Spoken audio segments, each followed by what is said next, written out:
Il est temps que nos ambitions personnelles viennent en dernier lieu et que les ambitions de notre pays soient notre priorité.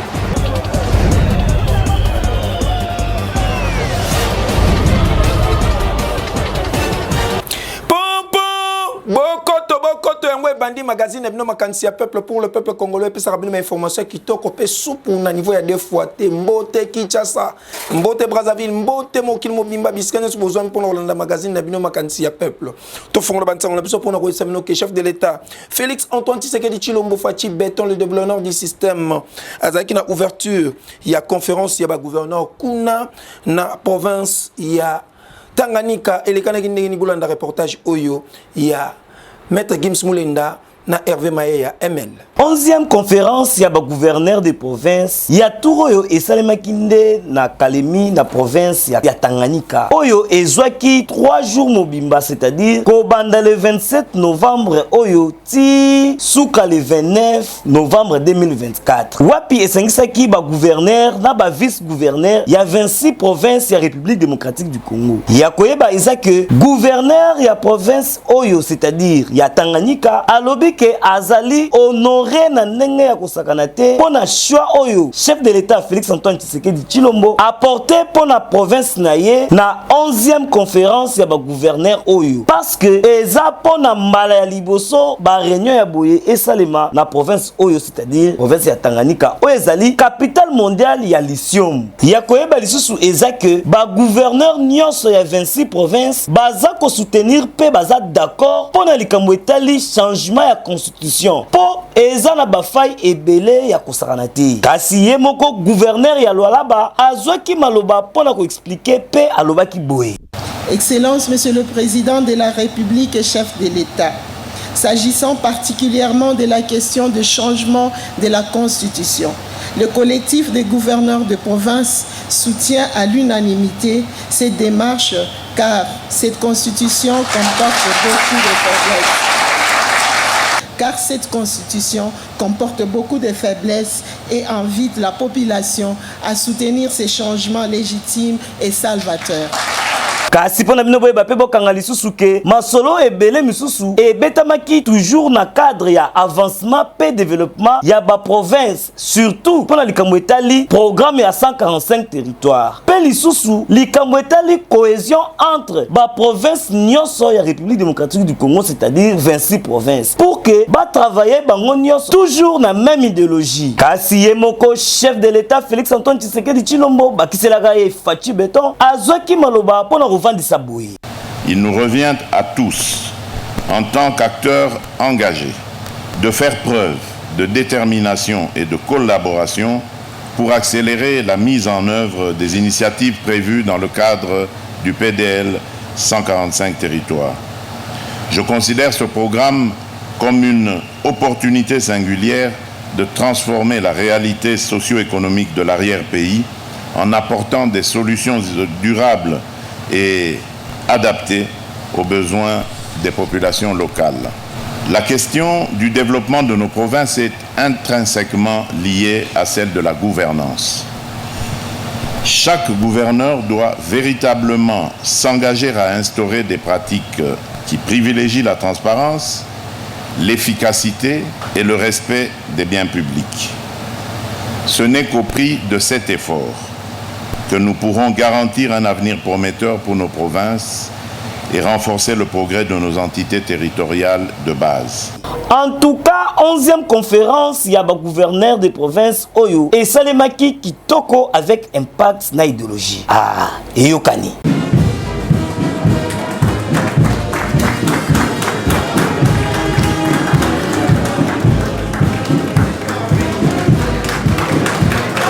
Population et kangi mwana kuluna oya telemaki na coin musala na eko boto la ba chombo pe ko kata bat ba machette nde population ba s'en charger na ye ba boto lié nyonso azaki nango pe ba memieti kuna na la police na commune na Bumbu bolanda reportage Becker Makantela na Maître Gims Mulenda bazongi lisusu mwana mwana mobali o bozali komona na ba tatouage yo mama na kuluna ya kosakana te ndé muta kwafaka a na komi na bumbu soka telemi na kwa muta koleka zate muta komata zate muta kokita zate tiozo mona eboye population de muta kangaki yene aona commissariat na la police aona komi na bumbu na souciat ya Jérusalem na côté ya dal tiozo mona eboye ba uti ko kanga epona nini ya telemaki na kwa na ndenga mesana ko telema pe ko boto la batu ba chombo ko treze batu ba mbongo kansandie ya za policier to roulage on dirait mboka ngweza ya ye nyonso ezalaka ya ye nde salaki ke population ba sangeli ti omoni ba memie awa tant caméra na biso komi na baza ko tuna yo ka ndenga za ko tata ba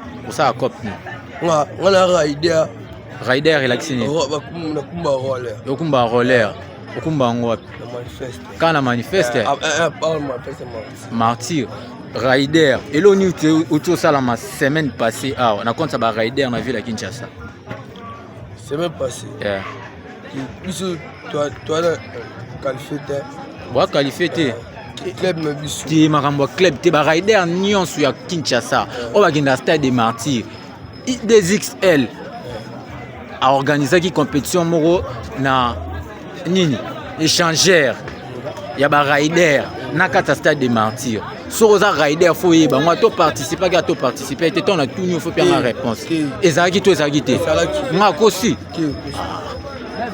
sikoyo makambo ba lobi pona yo eza solo to lokuté eza solo o alo kuté yo kasko ba konza la police ndé ba expliquer ya boto la yo moki ya zane na activité ya zane spécialiste ye madok ya boto la mi ba na classe ye ka ba na classe ni ba mona rama ko pana ye ba ba ni ba mwana la police ni auto na point sur Jérusalem na dal ba témoin po bazaki wana ba bakisaki oyo bon biso singi ba fojile ba sa musa mala biso collaborer na kanso apecho ba lembi biso mais ni mabeto zo biso ba kangi ba ba tshili ba kuna ba obisa ba ko au plein azati la police sa musa na ba continue musa na ba biso za na bien merci mais ce que problème pe ba beza bino moko boza na bana bakuluna bana bandeko ya bakuluna bodeno sa bango te reka ba para pe ba para ba kali ba obise su ba obise su mo il va eza pere ba magistrat oyo totiki makambo nyonso na la police pe na bakonzi ya justice basala musala na bango kitoko toyoka tsango ke en tout cas kanyama kasese ekomi na baeleme bele oyo bakolona banguba na masango na manyoko po tolia kitoko na badesambo tolobi accident moko esalami kote ya matadi gibal na komi na monga fula esali pasi pe maobolanda reportage oyo malembe kuna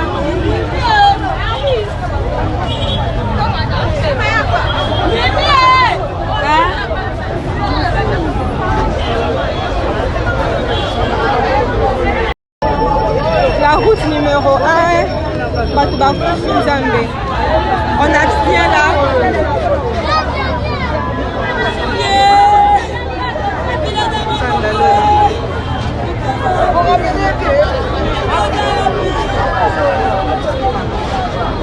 Il y a eu de morts, Seigneur Jésus.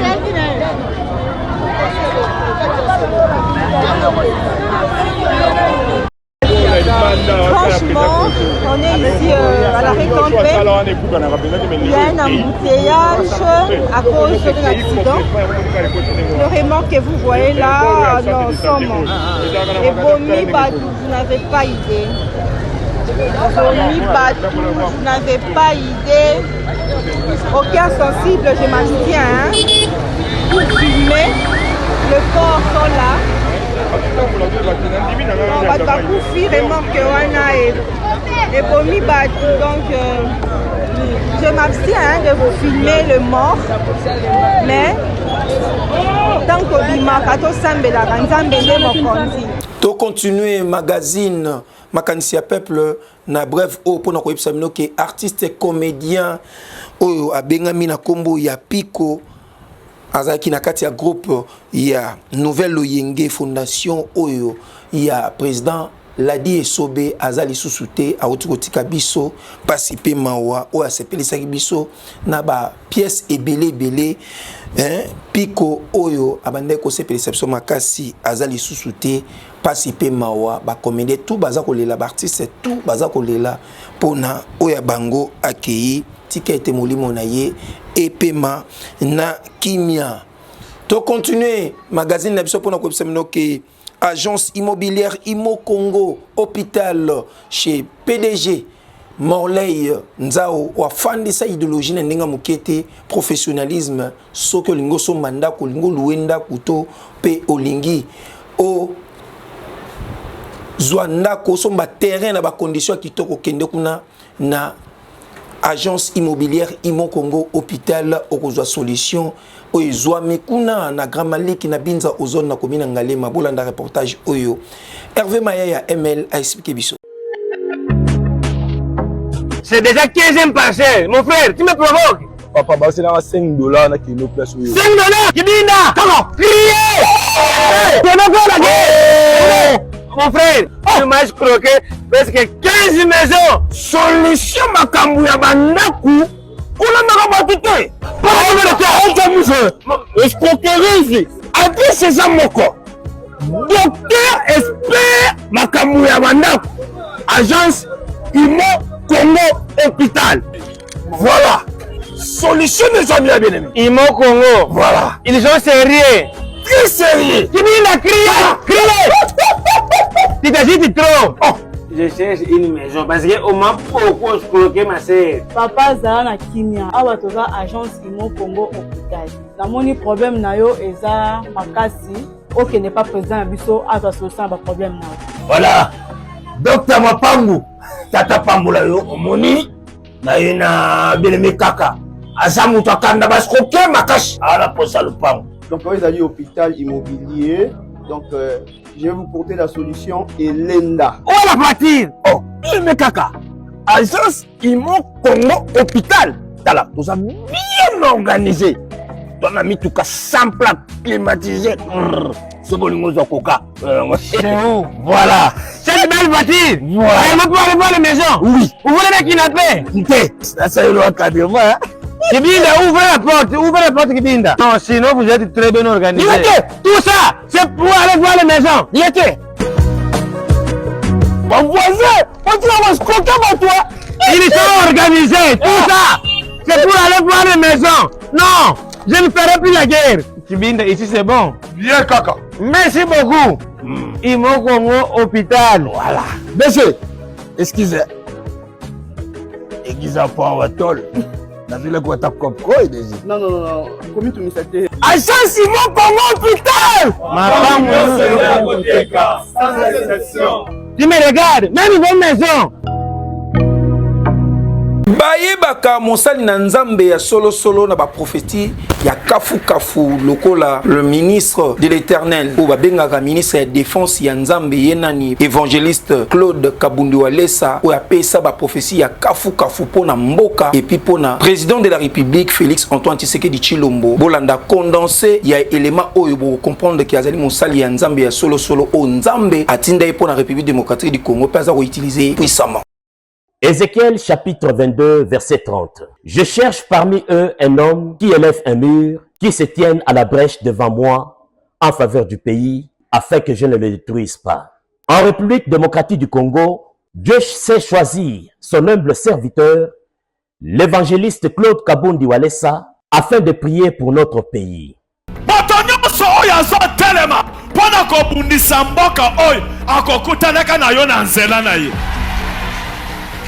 Comme nous pouvons le rappeler, avant la publication des résultats des élections présidentielles de 2018 en République démocratique du Congo, le diable avait planifié qu'il y ait un bain de sang dans notre pays. C'est ainsi que Dieu avait averti cela à son serviteur et l'avait instruit d'aller à la montagne pour prier. Zapona ba vision minene nzamba zola kisanga pona Congo makila ezo tanga mona batu bele bazo kufa makile ezo kita tina fleur tozo ebisa monde mobimba atu nyoso bazolanda biso asambele longo na biso pona eloko sata zolinga sala na kati ya mboka esalemate. Le pasteur Claude Kabundi Walesa est allé à la montagne de Ngombo Shaba au Zimbabwe pour y prier et où Dieu fut alliance avec lui au travers de l'apparition de l'arc-en-ciel afin d'arrêter cette hémorragie. bakomisi biso basala nzambe na kati ya mboka wana tozobondela mpo na bato bazobika tolingi tobondela mpe mpo na mboka na biso Seigneur Jésus lokolo opesi nga charge mboka ebika makilo satan azolinga atangisa na kati ya mboka etanga te bato bamona loboko na kati ya Congo. Seigneur, merci. Dieu avait ainsi déclaré ce qui suit. C'est le temps de la paix en République démocratique du Congo, c'est le temps de sa délivrance. Kaka likolo ya ngomba esika tozali arc-en-ciel ebimi bala moko na couleur ya drapeau ya Congo. Eza signe ya paix, ya restauration. Po ekomi tango ya mboka Congo ezwa pe kimia. Cependant, le même arc-en-ciel qui avait apparu à son serviteur, le pasteur Claude Kabundi Walesa, est apparu le même jour de la publication des résultats à la 10e rue de Limete, fief du candidat élu président de la République démocratique du Congo.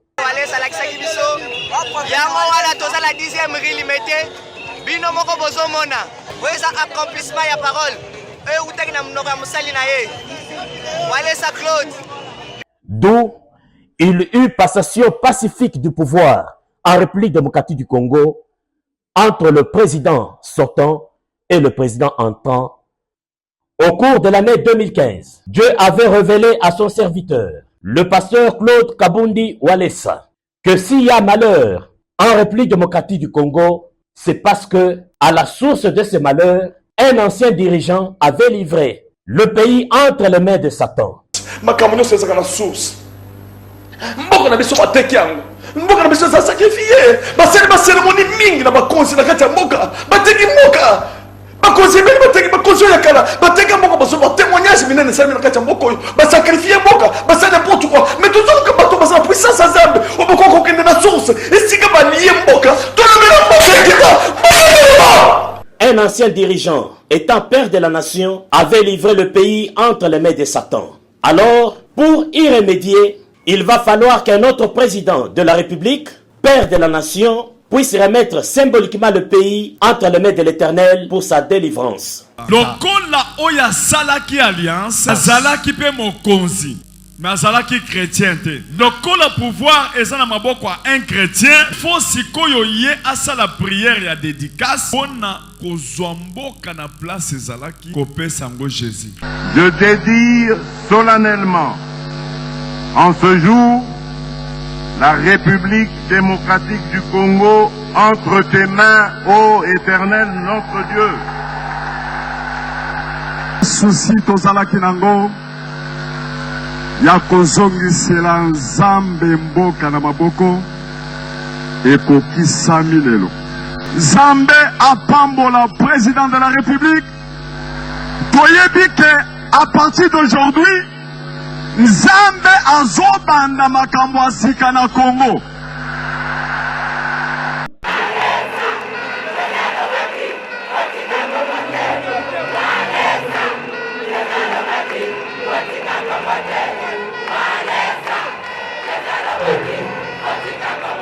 Ce qui dépasse tout entendement, c'est que les mêmes paroles de 2 Chroniques chapitre 7, verset 14, que le Saint-Esprit avait inspiré au pasteur Claude Kabundi Walesa à la montagne de Ngombo Shaba au Zimbabwe en 2018, le Saint-Esprit les a utilisés dans la bouche du président de la République lors de la prière de consécration du pays au stade des martyrs en juin 2019.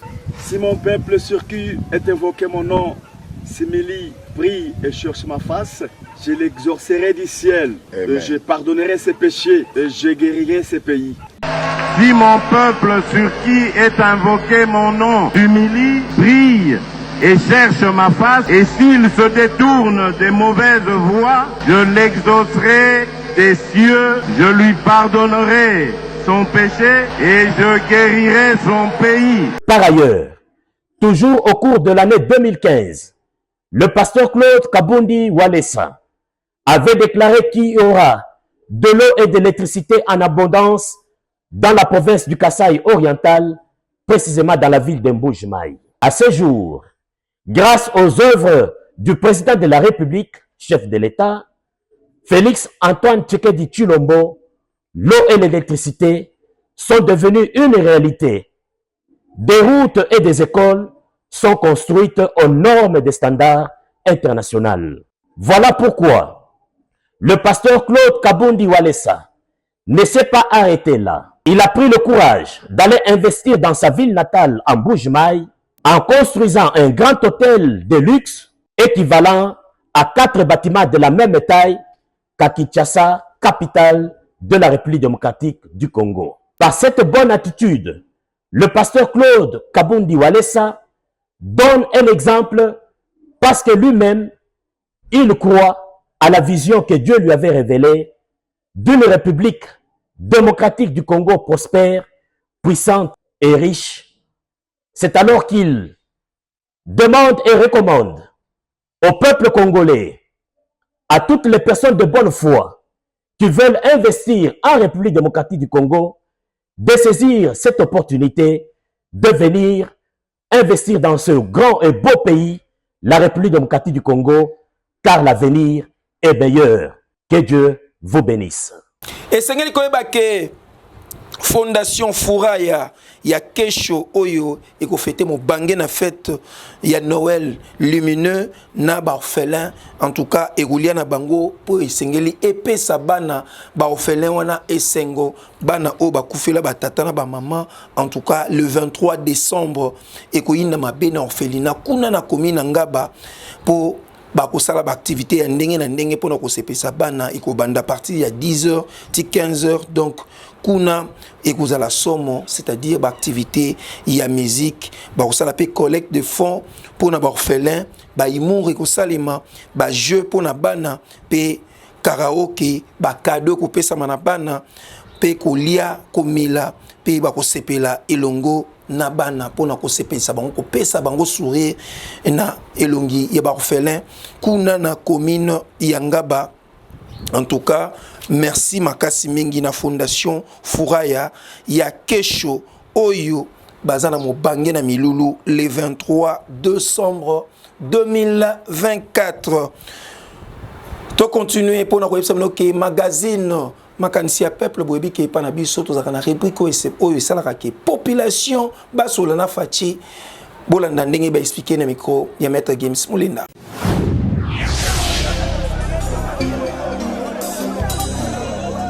Makanisi ezali to voter ki mwana mboka po toyeba ki mwana mboka na biso moko mwana nde ayebaka susi ya mama. Mais na minute oyo penza tozo souffrir to kokate wenze kufi wenze ezate net nga na za mama veva na za na makasi pona luka mais fond ezo mona na te ko luka bana tongo donc maya ti bano liaki ozo kokate oso mata mwa poisson donc passe na passe ozo kokate nzama sunga mwana na biso penza asunga ye ko leka lisusu ko leka aye ba souci na biso peuple po ya lobaki peuple d'abord il fallait changer fallait atale pe biso toza bande kuna ye soka tiki moyen ezate constitution linga changer ndeni nzala tozo kufa yaka nyoso bilo ezo mata masango mati ekolo 4000 toko sombango banzala zo boma biso to teka bilo to zo bénéfice te tozo mone loko to sala na Congo te bana ba okende classe ba otangisa bango te donc constitution linga changer wana aye bana ko revoir na nzala na biso na Congo soka bongisi nzala o akofa en état 100 ans. Oui, avec la constitution nazali esengo makasi. Pourquoi la constitution toza nango ezali constitution il y a 1 plus 4 o basala na 1 plus 4 constitution o basala na 1 plus 4 constitution j'articule trop bien constitution toza nango o basala il y a 1 plus 4 je n'ai pas d'accord avec ça tous les peuples congolais toza d'accord na constitution ote pona nini constitution oyo ya une muteza kopesa biso pasi ya guerre oyo toza nango na Congo pona fati ezandeni na seria Mobutu so totali bien na seria Mobutu na kanisi bato akala bayeba ke dollar ezalaka mais seria Mobutu dollar ezwaka renye boete ezare boete ponde ozomona boyebela bato baosimba pe dollar te bebela bato baosimba nde franc papa na biso Mobutu na bato akala basimbaka dollar mais ezala koleka boete na moment o dollar ekomi kutu koleka même mbongo na biso afwa so baza posa balongola mbongo na biso afwa to simba dollar po erenye na mboka na biso po to vivre bien mais so ezotika la ka dollar c'est biso to vivre bien te po dollar eza mbongo bato mosusu po nini komo zo arène na Congo boy elakisi nini neti ye azate asala tuke alongola mbongo wana asala neni ya osalela mbongo wana po biso ko to salela dollar to zo mbongo wana te to salela ndefa OK sombe loko boy ka dollar OK nde OK zando bo bongisi mo loko no OK so mango boy OK kuna mbongo eleki ka na dollar kak bo siko mbongo za biso te to ko renye na ngo bwendeni hello na pesa fatike atalela biso mbongo wana ya dollar ezambo na biso te na ils ont concerné changement de constitution pour n'a changer constitution à changer ça sera vraiment bien à changer pendant constitution presque banambo que belé bazana idée on a qui a changé en à changer constitution conseil normalement il faut changer oui il faut constitution ezalaki ndenge ezalaki soki changer c'est-à-dire que changer pe makambo ebele tu vois yebi ke ba erreur na ye mo ba défaut na ye ezali par rapport na makambo azana ngo o azosala c'est-à-dire que so a changer ezala mabe c'est-à-dire ça moi pona ngai fachi beton asala oyo amoni pona moment oyo ezande soki akobongisa ngo ye soki akoboma ngo ye me ayeba biso ba jeune biso susi na biso boro so boro ezana ndiresi awumela na ye awumela biso kipe biso ka boro tala depuis tongo na banda yo tambola na luka kaka so na bimi na le so na bimi te na rolia te fachi tala biso ka libumu kitoko akoko changer constitution na biso po toza ba congolais il faut biso moko bakolo mboka a changer constitution na biso na biso social ezala soki social ezali wana batu nyonso bakosepela po boye tozolala nzala tongo balobi boye balobi boye wana ezopesa biso pasi biso toza na mboka moko ya richesse makasi mais biso bakolo mboka toza na pasi bato ya pembeni nde bazosepela yango wana nazosenga na Fachi Beton atala biso pona makambo ya social.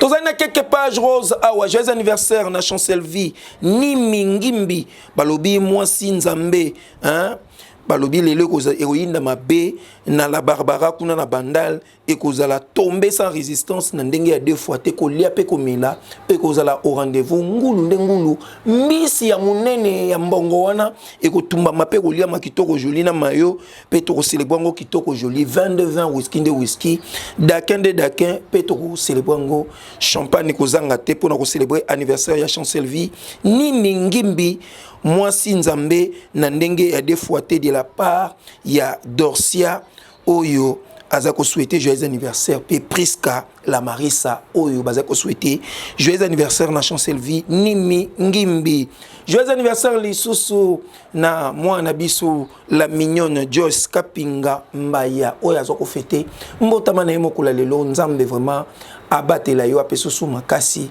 mwana Oyo azali orpheline de père Oyo Nzambe esengeli apesoso mayele pe makasi okola malamu 10 ans ça s'est fait Nzambe apambola yo Jos Kapinga Mbaya Oyo lelo kolia pe komela ekozala au rendez-vous bisonyo stokozala na esengo makasi joyeux anniversaire ya mbinga pe ya Gaillard Oyo biso tout ba église Oyo babengaka ba église des réveils tout ça pour célébrer anniversaire ya mosali na nzambe ya munene pasteur François Motombo voici l'homme Oyo azali représentant légal ya communauté des assemblées chrétiennes lelo ekozala mabe makasi c'est-à-dire que nzambe ya kokita na lipata na ye pour na ko célébrer anniversaire ya mosali na nzambe voici l'homme pasteur François Motombo nzambe apeso susu makasi o nzamba utilisaka puissamment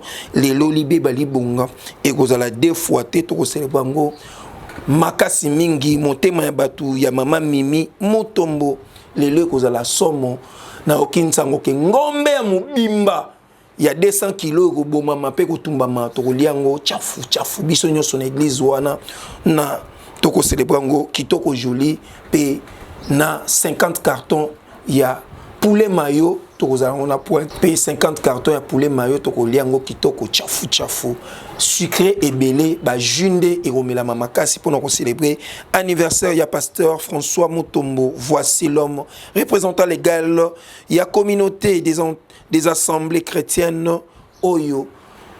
Tous avons célébré anniversaire de la part ya Mosengo Maki Dekoro vous allez invité spécial na makambo yango. Merci na équipe technique ko saki musala kitoko na sima ya caméra tozakina Maître Games Mulenda ou abendenga beauté pour te bolanda na bandako pe asimba ki montage kitoko côté ya coordination commerciale Sima Makina Hervé Maya ML ou Abendek ou Asaki Masala kitoko pe coordination technique Sima Maki et Paya Whisky Wishia le génie de la presse congolaise Musala kitoko a moite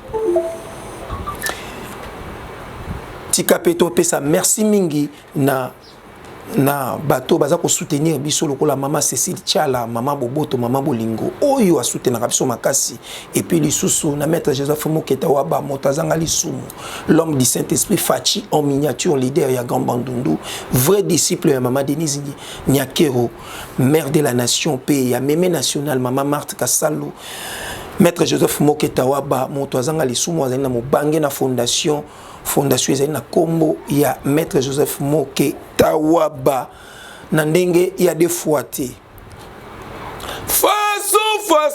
façon Fachi weto Fachi béton tele monnaie nani ya nani ya bato nyonso oyo balingaka magazine makanisi ya peuple pour le peuple congolais en tout cas toza na bino et puis tosenga na bino likambo nyonso bobenga biso esala pena bien makasi. Merci pour notre soutien. Ngapona lelo. Il est temps que nos ambitions personnelles viennent en dernier lieu et que les ambitions de notre pays soient notre priorité.